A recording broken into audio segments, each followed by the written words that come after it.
माजी और मुस्तकबिल में लोग जिंदगियां तबाह कर देते हैं। आपको पता है, माजी और मुस्तकबिल में रहकर आज में होते हुए लोग अपने माजी में होते हैं या अपने मुस्तकबिल में होते हैं, और ये सोचें उनकी जिंदगियां तबाह कर देती हैं। जो हुआ वो अच्छे के लिए हुआ, जो तकदीर में लिख दिया था वो अच्छा ही था, तो फिर क्यों हम अपनी आधी जिंदगी इस सोच में गुजार दें, क्यों हुआ, कैसे हुआ, उसने क्यों किया, मैंने क्यों नहीं किया, और बाकी बची आधी जिंदगी क्यों इस परेशानी और अंदेशे में गुजार दें कि कल क्या होगा।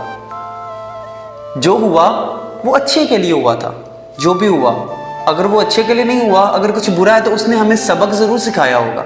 और ये भी हो सकता है कि जो बुरा हमारे साथ हुआ उससे बहुत बुरा होना था, लेकिन हम उससे बच गए। गुनाह किया, तौबा कर लो।